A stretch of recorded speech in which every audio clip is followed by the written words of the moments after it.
Assalamualaikum warahmatullahi wabarakatuh.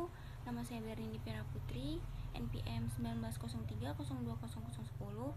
Saya dari Prodi S1 Perbankan Syariah kelas D semester 6. Di sini saya akan menyimpulkan materi dari kelompok 6, yaitu tentang penerbitan sekuritas ekuitas dan kewajiban jangka panjang.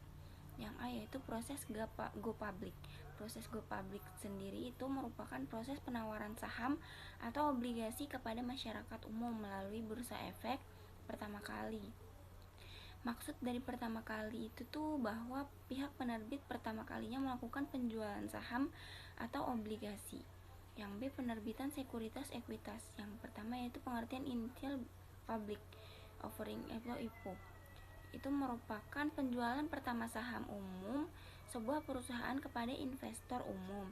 Sedangkan menurut Undang-Undang Nomor 8 Tahun 1995, penawaran umum adalah kegiatan penawaran efek yang dilakukan oleh emiten untuk menjual efek kepada masyarakat berdasarkan tata cara dalam Undang-Undang Pasar Modal dan peraturan pelaksanaannya.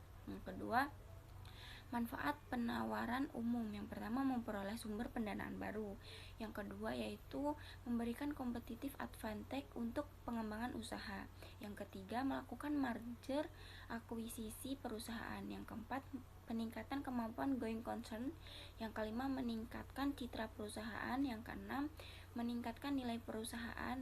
Dan selanjutnya itu tujuan penawaran umum yaitu perluasan usaha, memperbaiki atau mengoptimalkan struktur keuangan dan permodalan, menimbulkan rasa kepemilikan dari STKA holder.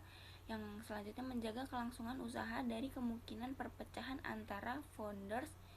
Konsekuensi penawaran umum dengan melakukan penawaran umum berarti perusahaan itu dituntut untuk lebih terbuka dan harus mengikuti peraturan pasar modal mengenai kewajiban pelaporan serta segala sesuatunya itu yang berhubungan dengan keuangan, baik pemasukan maupun pengeluaran itu harus tercatat secara terperinci dan dapat dipertanggungjawabkan.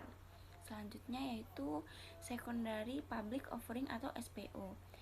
Ini tuh adalah pasar sekunder di mana harga berfluktuasi sesuai kekuatan pasar. Dibebankan komisi untuk pembelian dan penjualan. Pemesanan ini dilakukan melalui anggota board dan jangka waktu yang terbatas. Selanjutnya yaitu right dapat didefinisikan sebagai efek yang memberikan hak kepada pemegang saham lama untuk membeli saham baru yang akan dikeluarkan oleh emiten pada proporsi dan harga tertentu.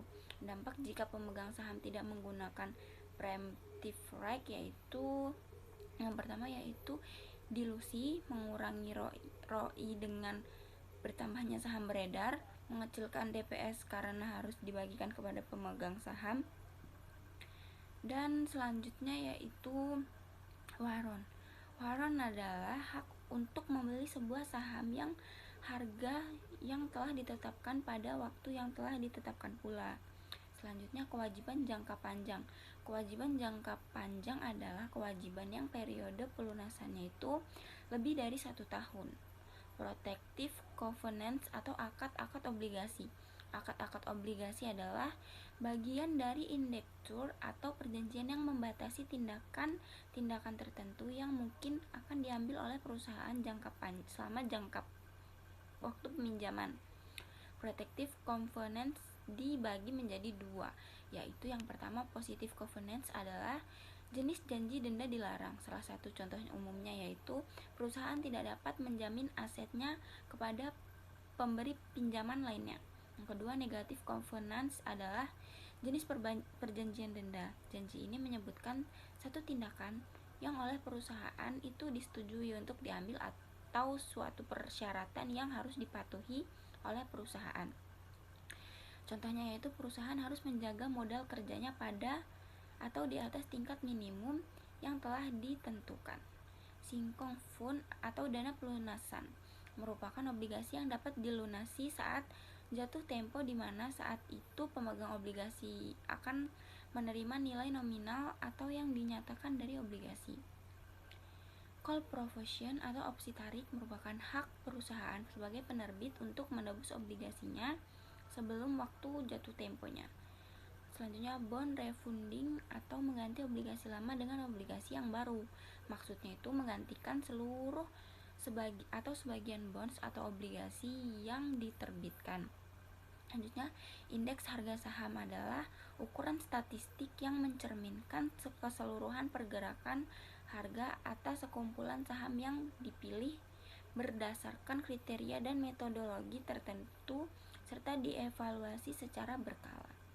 Manfaat atau tujuan indeks saham yaitu mengukur sentimen pasar, dijadikan produk investasi pasif, benchmark bagi portofolio aktif, proksi untuk kelas aset pada alokasi aset, dan selanjutnya kasus bond ranting atau kasus analisis dan tahapan proses go public perusahaan di Indonesia.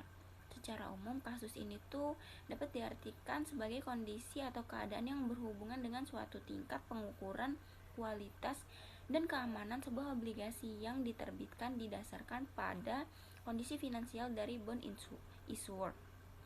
Yang selanjutnya, tahapan proses go public pada sebuah perusahaan yaitu yang pertama tahapan persiapan atau tahapan awal, yang kedua tahapan pengajuan persyaratan pendaftaran, yang ketiga tahapan penawaran saham, yang keempat tahapan pencatatan saham di bursa efek.